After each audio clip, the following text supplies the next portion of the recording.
Hello, ladies and gentlemen. Good morning, good afternoon, or good night, or whatever ungodly hour you find yourself listening. We are the Bards Against Humanity, here to strum your lute and absolutely wreck your ear holes. So prepare for a podcast that hits harder than a nat one in bed, because we're coming in your ears. That's right. Today it is obviously myself, Leo, and of course I'm here with the beautiful Dan. Oh, you called me beautiful. Yeah.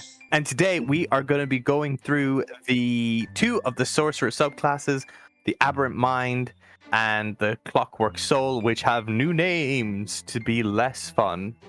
Aberrant But that's what we're talking sorcery about today. and clockwork sorcery, because all of them are sorcery in some way. Ooh. Ooh. I understand sorcerers have nothing to do with code, don't we? Surely. That's Sure. So Clockwork Sorcery. Here's the thing about it. I didn't know C comes before A. CBADFGL. That's not your alphabet? Holy shit, I can't fucking spell. I couldn't keep it going. I went on a complete mind blank. Honestly, if you went through the whole 26 letters of the alphabet, singing them in a random, haphazard order, I would be impressed. I definitely say L twice, though. Potentially, but I nearly wanted to say it again. My memory don't serve me correctly, because I was just kind of entranced by the fact that the alphabet was set out of order to the tune. And it fits so well. What if C was A? What if C was A? And what if it did come before A? Hey, you can fit anything in anything, man. You really can. Don't be gross. You really can. Don't be gross. Are you saying that to yourself or me? I'm saying that to you. You're a sick fuck. Hey, most of the shorts that we've gone through have all been you. I know. You and your dirty mind. You and your dirty fucking mind. Hey, people have had words with me about it, so I've had to have that uncomfortable conversation. It's okay. We'll continue to keep having that uncomfortable conversation. Anyway, diving into the Aberrant Mind. Yes. Seems to start off quite different. Once again, don't know if I can't be reading this incorrectly. I refuse to believe it. I'm confused as to what you're refusing to believe. Because, now granted, I don't know if it's a typo, but it seems that back in 2014, you got a lot of stuff for your Aberrant Mind. Fuck it, I'm gonna continuously call it blank sorcery. So even when we move on to Clockwork, it'll be Clockwork Sorcery, or just Aberrant, right? For Aberrant, you would get your psionic spells and your telepathic speech at level 1, while back for 2024, you get it at level 3. Yeah, no, that's correct, because all of the subclasses happen at level 3 now. So all of your subclass specific features come at level 3, because everything gets it at level 3. Whereas sorcerers in 2014, they always had subclass choice at level 1, because it was the source of their sorcery, if you get me. So it happened from the very beginning, whereas nowadays it seems to be that you've hit that level now where your innate powers now start to develop in their full. Which is something. It's something. I don't know. That's. I mean, yeah. Fuck them. Fuck sorcerers. Think you're better than me? You think you're better than me? Getting your subclass at level 1? You're currently playing a sorcerer in this current mini campaign, and you're loving it. Buddy, I barely know what I'm doing, so let's not bring that into it. You took down a whole Have I completely forgotten my orb? Hey, gangster better gangster. That's kind of the only thing I know how to do. But if you do it well, you don't need to judge. No need to judge. It seems that the psionic spells that we mentioned that you now get at level 3, the spells are actually pretty much the same. This ability seems to be completely copy and paste, except for one major nerf. Back in 2014, whenever you gained a sorcery level, you could replace one spell you gained from this feature with another spell of the same level. They seem to have taken that out for the 2024 version. So well done, Aberrant. You now have, even from level 3, your psionic spells are not going to be as bougie. Not going to be as bougie, but I understand why they did it, because they're trying to keep it the whole psychic or weird alien kind of vibe. And it's a weird thing to have. change that at will when you level up, it kind of seems a bit strange, especially since when a subclass gives you extra spells based on that subclass, they never change, or they're never supposed to, because they're like for prepared casters, they're always prepared kind of vibe. So I completely understand why they did it. I'm kind of for that change because it puts less pressure, not less pressure. It makes things easier on the player side, so you don't have to try and think of, oh, when I level up, not only do I have to choose a new spell to add to my spell list, but I also have the option to change to a new spell of a different subclass or of a different class. Yeah, it's kind of like giving for me. It's like giving a 1-year-old sugar, in a sense of like, why would you give it to them in the first place? But that kid's gonna be pissed when you take it away. Ah, yes, sugar is one hell of a drug. Hey, you didn't think I could warp that round, did you? You didn't think I'd get there. Honestly, I didn't know what you were doing. I kind of had a feeling I knew where you were going.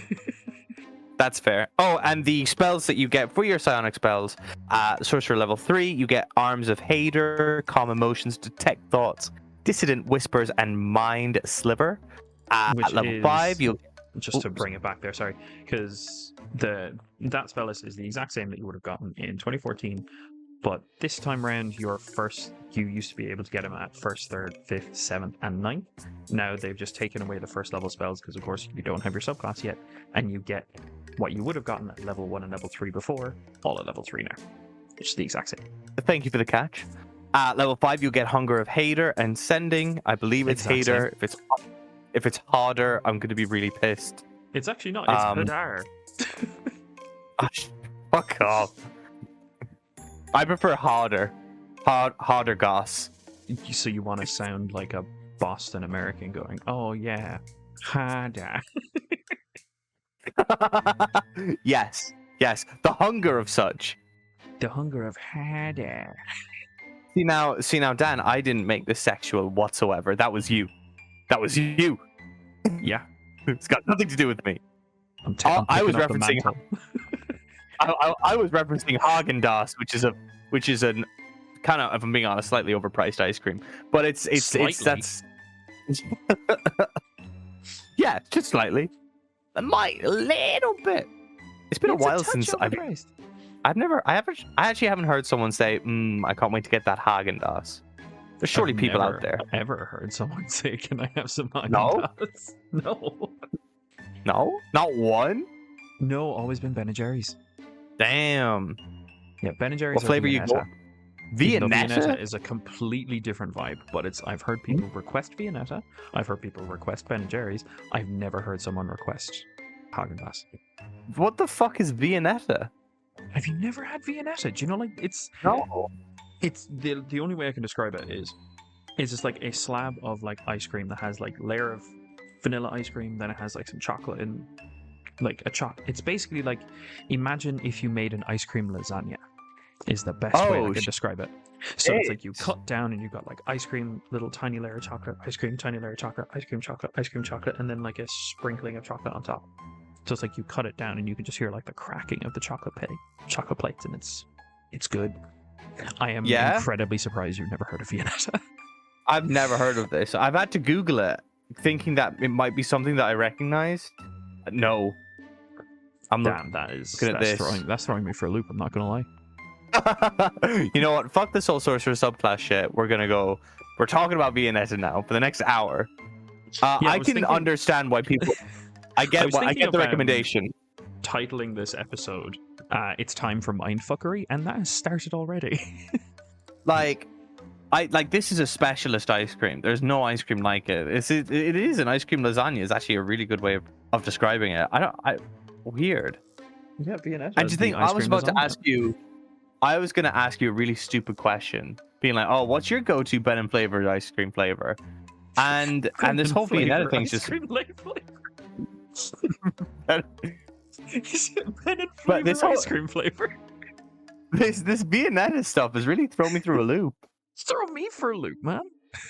So you'd have this at like birthdays, surely. This is like a birthday ice cream. It'd be like a birthday ice cream, or it'd be like, like a not a seasonal, but like a holiday ice cream. So like if it was, it's Christmas dessert, let's have some Viennetta. Or like if it's you're having ice cream at Christmas. We've had baked Alaska at Christmas, and it is fantastic. Oh dear. Okay. You know what? I'm pausing sorry. it there. You're drinking tea in summer? It's too warm for tea? No. It's too cold for ice cream in winter. Oh, fine.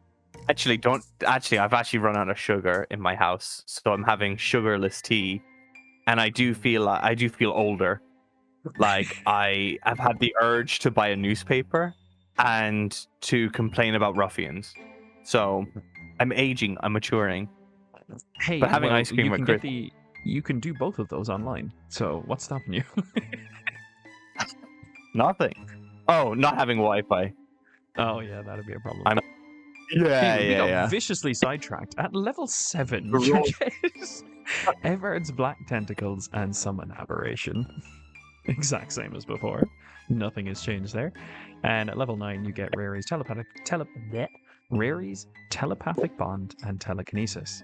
Again, nothing has changed. I'm not going to lie to you, Dan, or to our listeners.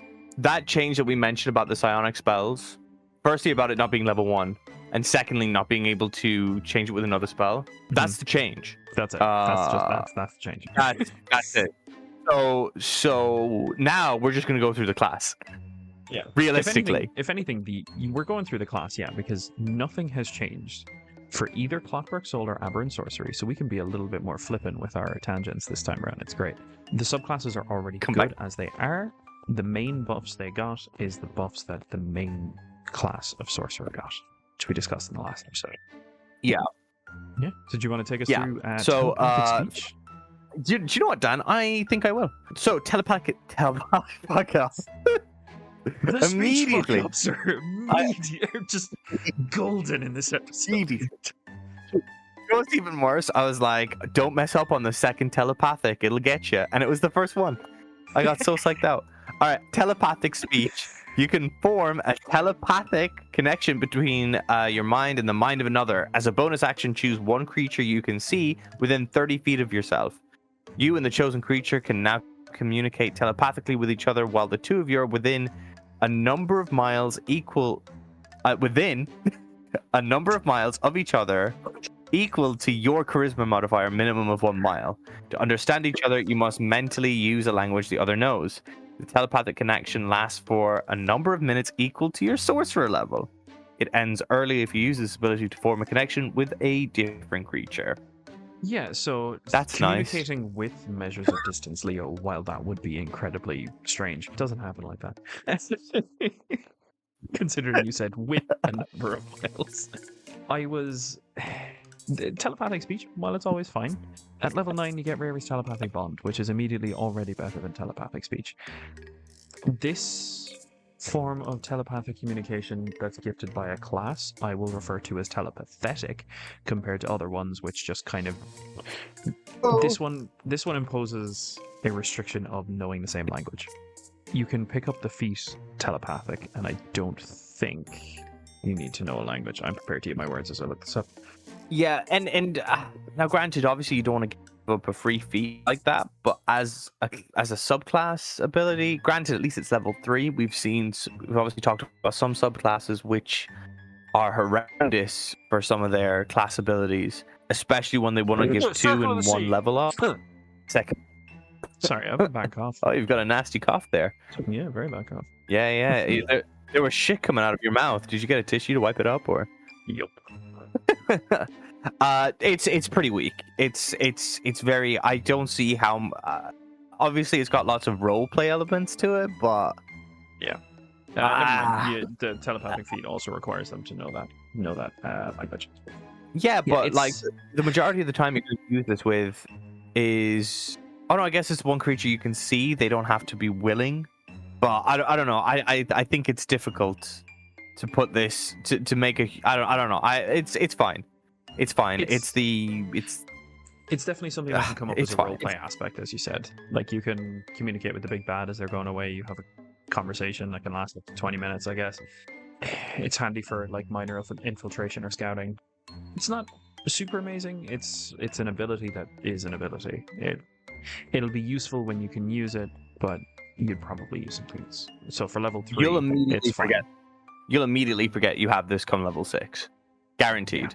Guaranteed. Yeah. Yeah, it's fine. So what do you get at level 6, Dan? You get something called Psionic Sorcery. So whenever you cast a level 1 or higher spell from your Psionic spells, so any of the spells you're granted from the subclass, you can cast it without expending a spell slot by spending a number of sorcery points equal to the spell's level.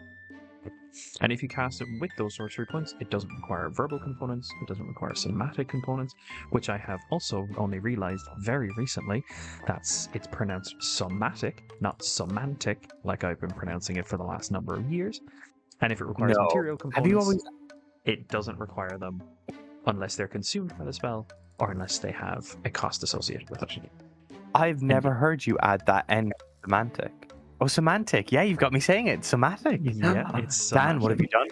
No, you've been pronouncing it semantic too. Trust me, I've been listening to the earlier episodes of the podcast. Well, yeah. Yeah, that's because you showed me. Yep. It's all my fault. I've got our entire group pronouncing it as semantic. Because I've kept calling it semantic, and I doubt many people have actually seen it written down. They've only seen VSM. Hey, you will never be forgotten the N that Dan added into the semantic. It's okay. It's going to take never some be time to train forgotten it out of me. But yeah, the level 6 Psionic Sorcery, it's a fine ability. It's great. Because normally, if you were to create a spell slot, there is a diminishing return on sorcery points. It costs more sorcery points than it would cost more sorcery points than the spell's level is. Because as we talked about in the last episode, especially with sorcerers, you can create sorcery points from spell slots, and you gain a number of sorcery points equal to the spell slot consumed. Or you can create a spell slot using your sorcery points, but it costs more than what you would get if you, say, consumed that spell slot for sorcery points. Yeah, no, this is super good. This could make the class, if that makes sense. There's always that one ability like early on, and it could make or break a class, especially straight after telepathic speech, or as you like to say, telepathetic, which is harder to say, in fact. So thanks for that. You're welcome.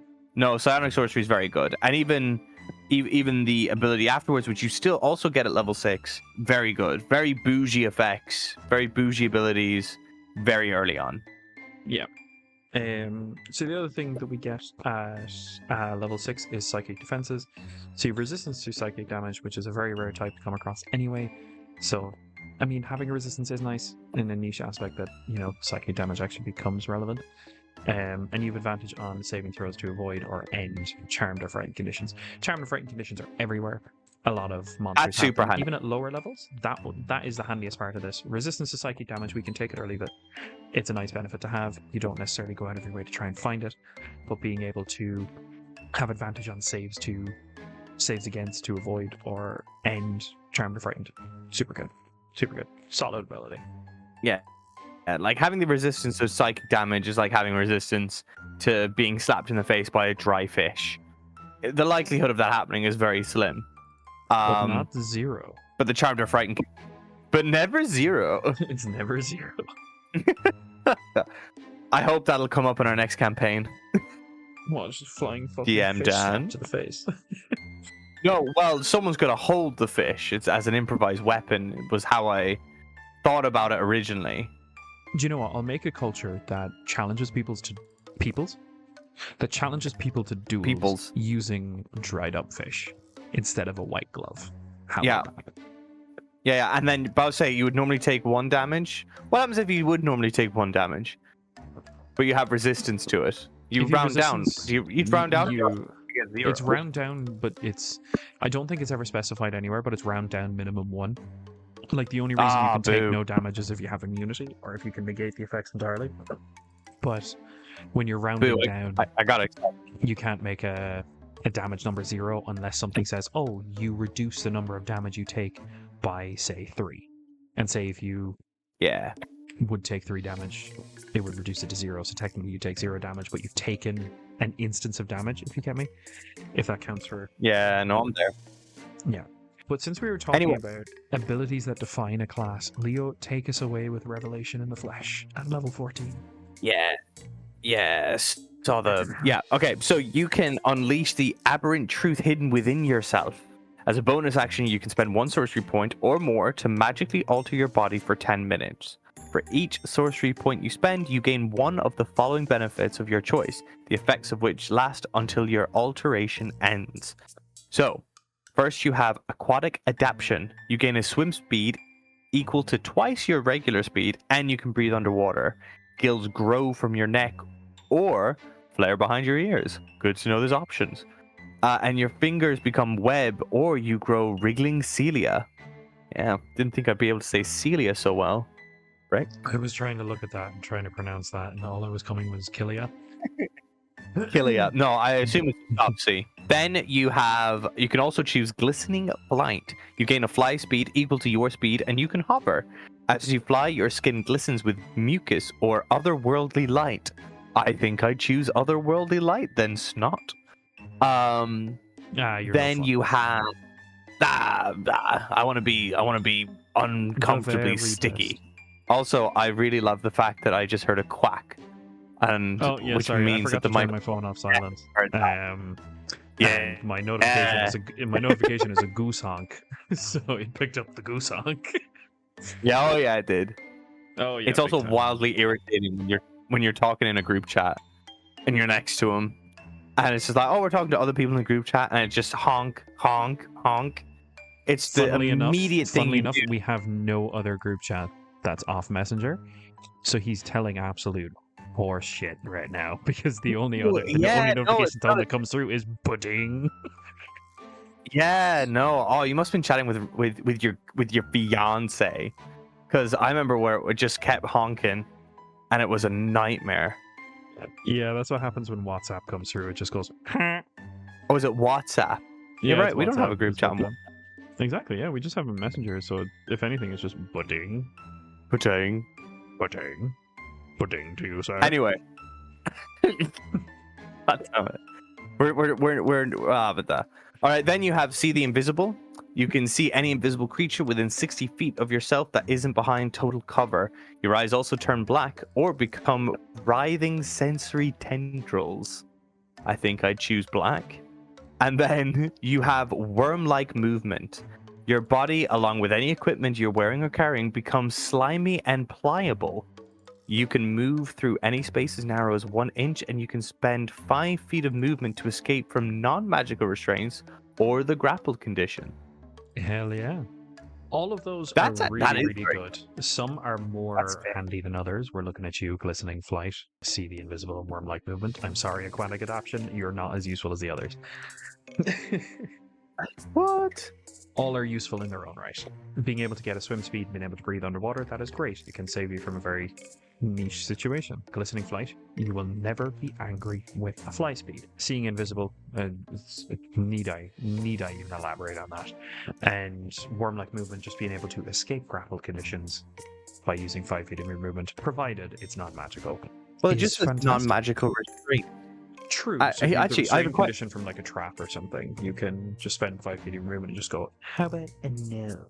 What would your case be if I had been grappled by a spell? I'm in the grapple condition due to, I can't remember the spell, the big vine one.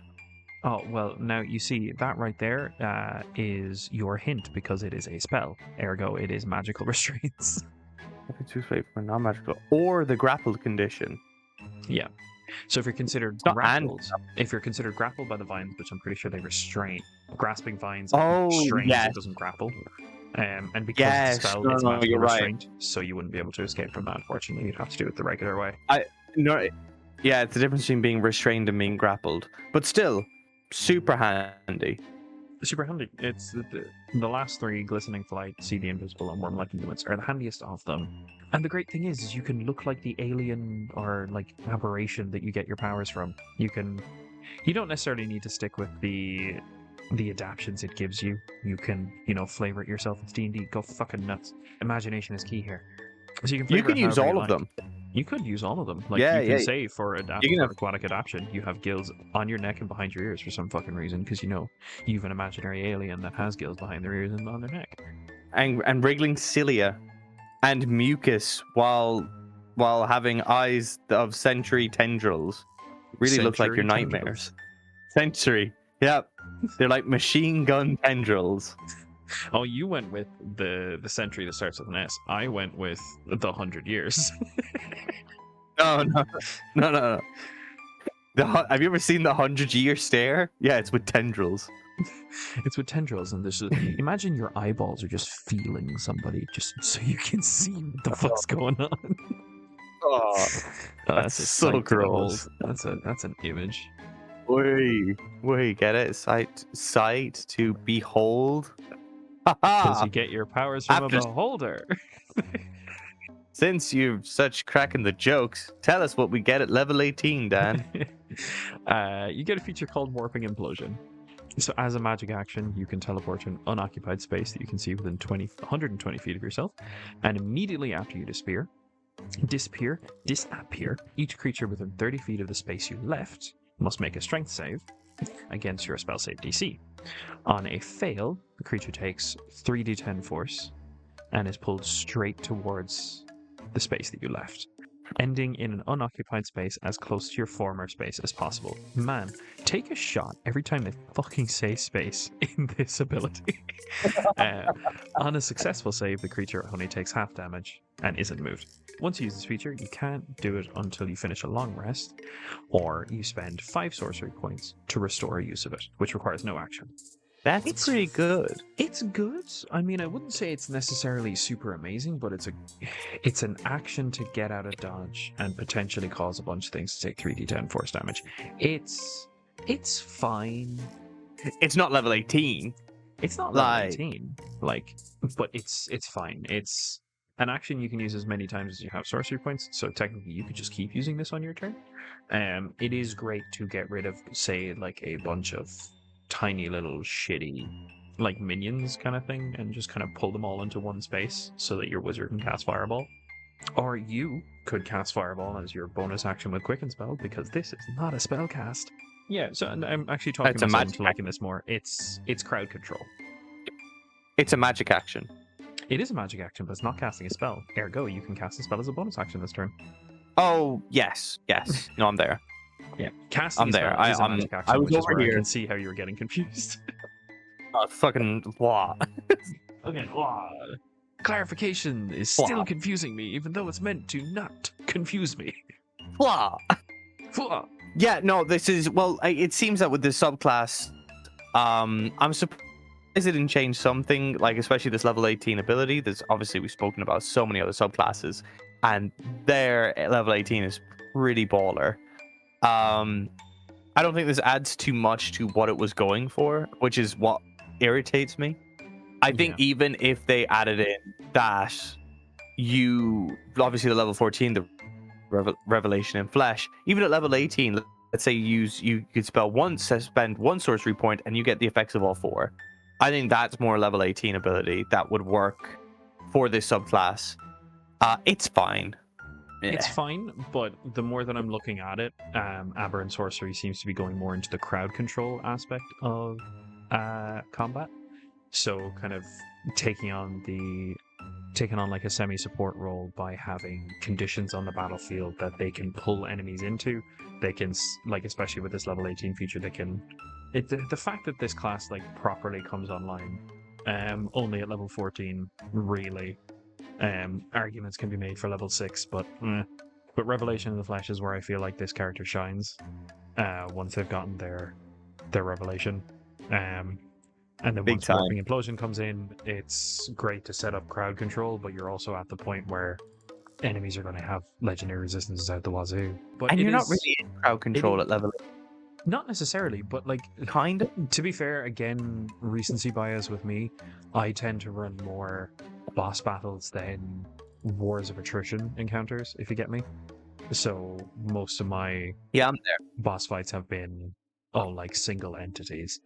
So it seems a little bit less, but like I just like having one thing on the battlefield to keep track of. It just makes it easier for me. But for battles where you have waves upon waves of minions coming in, especially at level 18 with Warping Implosion, it kind of does become good just to kind of take them out of the fray a little faster. I think this is a very Marmite class where obviously if depending on your DM and how your DM likes to do things, this warping implosion can be an absolute game changer, or it's quite pointless. Which for me, because like you said, for the campaigns that you do, this is super pointless. Because like we'd have these like kind of larger encounters with smaller enemies back at like level 6. And they'd come every now and again and kind of after that. But level 18, oh, boy, not going to happen. So, funnily enough, while you were talking, I was trying to think of what I would rate it out of 10. And initially, I was going to say 7. And then you kept doing your review of it. And I'm like, trying to gas it up, which is even worse. I'm like, it's actually just trash. It's not that great. It's not my favorite of the Sorcerer subclasses, I will be completely honest. It's cool flavor-wise, especially if you're running a campaign that's aberration heavy. You can really write yourself into the story there. But yeah, what would you rate it out of 10? So I went from 7, and then I'm kind of around 5, and I'm trying to think what I gave other subclasses, because I do think as a roleplay character, this is a great character. This is a great subclass. If you're really into the RP, it gives you a lot to work with, especially with the wriggling cilia and the sensory tendrils. Like, it gives you ammunition to work with on a roleplay. And actually, even the telepathic speech, it can work in that sense in roleplay. I'm going to give it a 6. I've sold myself. As a roleplay subclass is actually quite good. Everything else is quite mediocre. Yeah. Like, you're not going to be useful. You're going to be a nuisance. I wouldn't necessarily say nuisance. Most of your use seems to come from the base Sorcerer subclass. I will give it a 5. It would be a 4, but it gets an extra point for, as we said, how easy it is to write into a story. I'll give that roleplay aspect bumps it up a point to make it 5. It's a fine subclass. You won't be mad you're playing it. You might not necessarily feel as useful as other subclasses, but it has its uses. And it's, as we said, it's incredible to write a story with. Yeah. All right. So now that's Aberrant done. Let's move on to Clockwork Orange. Clockwork Orange. Okay. Terry's Clockwork Orange. No. Clockwork Orange is a movie. It's got the fucking dudes in black and white with the weird star thing. Yeah, they got hold on a bowler hats, yeah, and they kick the shit out of people. I thought you were making a Terry's Chocolate Orange joke. I had no idea that was a movie. Okay. It's not just sweet references here. You bring the sweets, I bring the movies. We're a great date night together. Together you pick the movies, I bring the snacks. All right, let's go through it. What's the vibe with a Clockwork Orange, Leo? A Clockwork Orange? It's been a while since I've watched that. It's actually just anti-anarchy with anarchy. Okay, should have been a bit more specific here. I was making a pun because you said that let's move on to Clockwork Orange. I was trying to be funny and piggyback on that and say, so what's the vibe with Clockwork Orange? I meant what's the vibe with Clockwork Sorcery, not the movie. Oh. I was like, dude, it's pretty dark. I don't know if you want me to go into it. Yeah, so funnily enough, they once again in 2014, it's exceptionally similar with the same difference actually, which is pretty rare, that two different subclasses in the same class will have the same change 10 years later, where when you reach at level 3, you get clockwork spells. When you reach a specific sorcerer level, you get some of the spells from the clockwork spell table. However, in 2014, like for the Aberrant, whenever you gain a sorcery level, you could replace one of the spells you gained with this feature with another spell of the same level, which is a huge nerf for the Clockwork Orange. They will not be able to get their face painted. But yeah, it's the same change. We've kind of talked about it, which is pretty funny, hasn't actually happened to us before. Do you want to add anything to that kind of a change for Clockwork Sorcery? I don't think so. I wouldn't necessarily call it a nerf. I'd say they're just more fixing and kind of creating everyone gets your subclass at level 3. Once again, like I said for Aberrant Sorcery. I wouldn't necessarily call it a nerf. I'd say they're more just being consistent. Yeah. I mean, yeah. Yeah. Anyway, the spells that you would get at level 3 back now in 2024 are the same spells that you would get at level 1 and 3, and then they continue on as 4, 7, and 9, where at level 3 you get Aid, Alarm, Lesser Restoration, Protection from Good and Evil. At level 5 you'll get Dispel Magic and Protection from Energy. I read that as enemy about 3 times in my head. At level 7, because Protection from Energy just sounds like your anti-solar panels. Or you just, At level 7, you'll get Freedom of Movement. Oh yeah, no bad juju. Yeah, that's true. I didn't think the no bad juju way. No bad juju. I don't want the bad juju. I claim no negative juju from this. Oh no, you take your bad juju and you go away. Cast spell. Protection from bad juju. I need to make that as a homebrew spell now. Protection from bad juju. I will come back to you, folks. It just takes anyone who's just like. Yes. At level 7, you'll get Freedom of Movement and Summon Construct, and at level 9, you get Greater Restoration and Wall of Force. Wall of Force is always such a cool spell. I love it. Yeah, it's pretty cool to get at level 9. Yeah, it's just it's such a handy and useful spell. It's like you have Wall of Force, you're having a good time, man. Dude, you're just kicking back, relaxing. Honestly. Oh, sorry. There's also another part of it. My apologies. In addition, you consult the Manifestations of Order table, and you can choose or randomly determine a way your connection to Order manifests while you are casting any of your Sorcerer spells. Don't worry, folks. This list is exactly the same as 2014. So it what really wants you to roll for it, and you'd roll a d6. Number 1, your spectral cogwheels hover behind you, the hands of a clock spin in your eyes, your skin glows with a brassy sheen, floating equation and geometric shapes overlay your body. Your spellcasting focus temporarily takes the form of a tiny clockwork mechanism. The ticking gears or ringing of a clock can be heard by you and those affected by your magic. I'm not going to lie to you, there was a moment when I was like, this is very clocky, and kind of forgot we're talking about clockwork sorcery. Until he said yourself there at the end, I was just we made so many. Really? We're talking about the clockwork sorcery, and it's getting a little bit mechanical. Clocky. Yeah. We're getting clocky. The reason it's mechanical is because lore-wise, you're connected to the realm Mechanus. So a plane of existence shaped entirely by clockwork efficiency. So think, as I'm going to call it, the flavor table says you get your magic that's connected in some way to where you get your the way you get your magic is connected in some way, shape, or form to the way your magic comes from. That was going to be my sentence. But you've changed that, and now it's just because you're the connected to a realm clocks and the focuses clocky on gears, machinations like robots, little modrons, that kind of thing. That's where your magic tends to come from. What? A mixture of kind of like time and mechanical influence. Sorry. After robots, you said what? Modron. Lipidogon?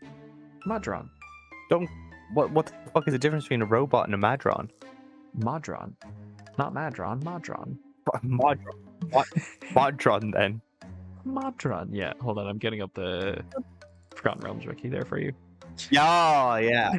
Oh, I see. Do you know the movie Robots? Yeah. Animated, I assume. Yeah, the animated movie Robots. Think of Modrons, right? Very much like creepy and weird versions of robots from the movie Robots. So what are robots? I'd hate to be that guy. Because you said robots and Modron. So what's the difference? Robots. to give you the definition, so Modrons were a race of immortals known for their zealous adherence to the principles of law and order above all else. Robots in D&D would be more akin to Warforged, if you get me. Whereas Modrons were their own independent race that were created from law and order. Dun dun. Gotcha. Dun dun.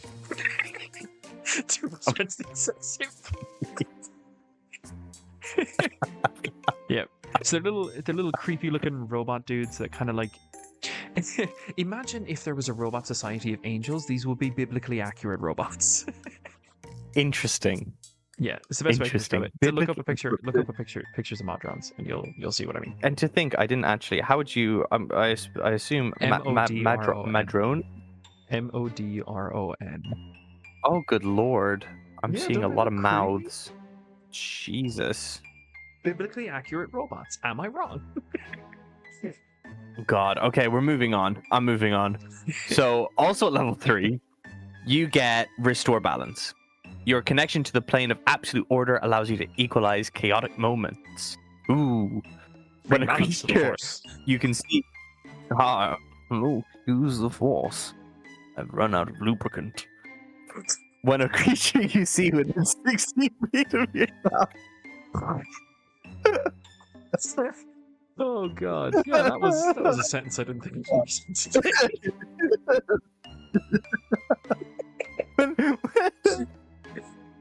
Damn it, Dan. Why do you keep interrupting when I'm reading these? It's just you say funny shit, you when- dick. When a creature you can see within 60 feet of yourself is about to roll a d20 with advantage or disadvantage, you can take a reaction to prevent the roll being affected by advantage or disadvantage. Ooh. You can use this feature a number of times equal to your charisma modifier, a minimum of once, and you regain all expended uses when you finish a long rest. Now, this does have a change. This is our final change of the episode, where back in 2014, the number of times it would be equal to your proficiency modifier, not your charisma modifier. Yeah, which is Oh, I had the giggle. yeah, so if you're taking feats all campaign and you're not like increasing your charisma score in any way, you're really only going to have like 3 uses. But it's like it's a bit of a nerf, but still the ability's still pretty good. Prevent your ally from being affected by disadvantage, or prevent the enemy from being affected by advantage. It's cool, it's good, and it's a fantastic level 3 ability. It evens out Yeah, the you know, odds it's for great. you just I a actually little really bit. like it. I think it's hilarious. It's fun. Yeah, I pretty like it a funny. lot. Actually. It's like the weirdest version of Counterspell. I'm going to roll it with advantage. No, you're not. I counterspell your advantage. Well, look. I restore balance, you prick. I got a nat 20. Well, thank God I did that. But no, level 20, super good. Level 20. Level 3, super good for level 3. Oh man, super good ability. Yeah, it's always going to be useful, no matter what level you're at. And then moving on to level 6, we have Bastion of Law. So using your magical abilities and your connection to the plane of order, you can, as a magic action, expend 1 to 5 sorcery points to create a magical ward around a creature that you can see within 30 feet of yourself. The ward is represented by a number of d8s equal to the number of sorcery points you spent to cast this. When the warded creature takes damage, that creature can expend a number of those d8s, roll it, and reduce the damage by the total rolled. And the ward will finish until you use a long rest, until you use this feature again, or complete a long rest.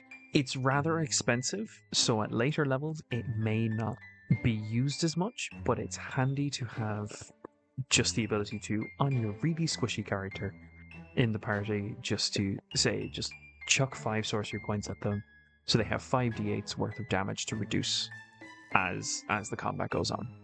I think especially since a lot of campaigns even, they don't tend to go level 20. So at level 20, this is completely pointless, nearly. I wouldn't necessarily say so. You can, if you're talking about a big band that has multi-attack, say on average they're doing, say what, 30, 40 damage.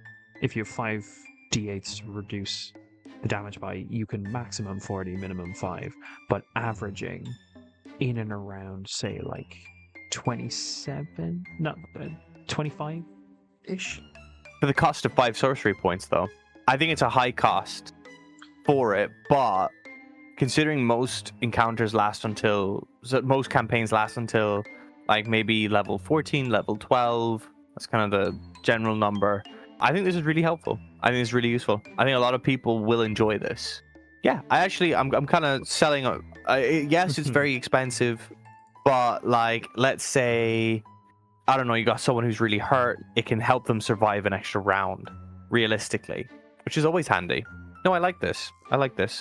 It gives very much. Oh, do you remember in Call of Duty, what was it called? Last Stand, where you'd be killed and then you just kind of lie down with your pistol.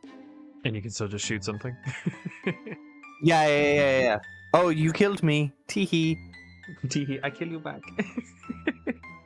I kill you back, and then you kind of shuffle around trying to find someone else, and then you just die. But you got that other guy. Yeah. Or at minimum, you were an inconvenience. Where it's like, oh, you're dead. Oh, no, you're not. Now you are.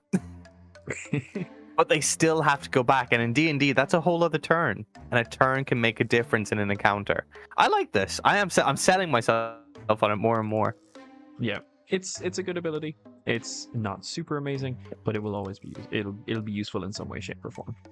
Yeah, so bring us into level 14, 100%. Trance of Order. That's right. You gain the ability to align your consciousness with the endless wasn't even the hard part. The endless calculations of Mechanus, or Mech-Anus, if you will. As a bonus action, you can enter this state for 1 minute. For the duration, attack rolls against you can't have benefit from advantage. And whenever you make a d20 test, you can treat a roll of 9 or lower on the d20 as a 10. Once you use this feature, you can't use it again until a long rest, unless you spend 5 sorcery points, no action required, to restore it. I'm sorry, I'm still trying to get over the fact that you called it Mech-Anus. I'm just reading it. Mechanus. It's the obvious. Yeah. Trance of Order is insanely good for it being a bonus action. Entering this state for a minute, nothing can benefit from an advantage against you. So fuck that. That's amazing. And a d20 test is anything that involves a d20 roll. That is a saving throw. That is an ability check. That is an attack roll. It's pretty good. I like it. About to say it's only for a minute, but most combat encounters will only be for a minute. This is combat good. Encounters are 3 to 4 rounds. 4 at most. And they're only 6 seconds. So what is that? That's 10 rounds. That's 24 seconds. You can last with Trance of Order. Yeah. I mean, some people can, but not me. 24 seconds. What am I going to do with the other 20 seconds? Man, I got so much time to spare. But no, this is a really good ability. This is a level 14 ability. Yeah, this is definitely a level 14 ability. It is insanely good. It's just unbelievable. No notes. Dan, what's their final ability at level 18? Level 18 is a definite level 18 ability. It's called Clockwork Cavalcade. So you basically, as a magic action, you summon spirits from the plane of order in a 30-foot cube originating from you. So 30 foot would be 30 foot wide, not 30 foot. I was about to say radius. It's not radius for a fucking square. So it goes 15 feet on either side of you. You can choose if your spirits want to look like Modrons, Constructs, Robots, whatever the fuck you want. And once you use this action, you can't use it again until you finish a long rest or spend 7 sorcery points to restore your use of it. So when you summon the cube, the spirits of the cube can heal up to 100 hit points divided as you choose among any number of creatures of your choice within the cube. That's basically just using heal like a cleric would. Yeah. Because heal I think is 7th level spell that will heal for 70 hit points. But just being able to restore 100 hit points across the board, that can bring up allies from unconscious, which can turn the tide of the fight entirely. That can save allies from going down in the next round. You can just pump up your tank even more, like your barbarian who would have your lovely resistances to all your damage types. It's just insanely good. Technically, if you have 100 creatures that are downed in a 15-foot area, you can bring back 100 creatures from unconscious, which is insane. But rules is pretty unlikely. You can't have that many people in the same space. You can. What if there's a huge massacre? What if there's a huge massacre? There's a massacre in the town. Then it's so much easier to just use mass heal and give everyone 1 hit point. You also have the ability to repair any damaged objects entirely in the cube. Any damaged objects are instantly repaired in their entirety. So if you have like, say we're currently playing a mini campaign at the moment where we're like seafarers going to these different islands collecting magical technology. If our boat was to get absolutely destroyed, a level 18 Clockwork Cavalcade would just repair it instantly. It's amazing. Or you can also use it to dispel every spell of 6th level or lower ends on creatures or objects of your choice in the cube. So you can just summon your cube and your spirits will just dismantle the effects of the spells of 6th level or lower. That's huge because it's every spell. So let's say you're getting a lot of AoE effects are just destroying you. Boop. Yep. Also, I must correct myself because when you summon the cube, every one of those 3 effects happens, and then the cube disappears. Oh, did you only say one? I said only one. I believe all of those effects happened. Heal for 100 hit points divided as you choose. Repair damaged objects and dispel spells of 6th level or lower. I think we can both agree that realistically, the repair concept of this is going to be pretty much null and void. But that's mainly because the other 2 are so monumental. The Clockwork Sorcery is an absolute support class and is exceptionally good at doing so. The whole thing is support, and it's incredibly good at it. In every sense, you know what I mean? We've got healing, we've got moving. Like with Wall of Force, we've got healing, we've got buffs, anti-buffs. I don't know what anti-buffs are for your enemies. Can't remember what that. Debuffs. You got debuff.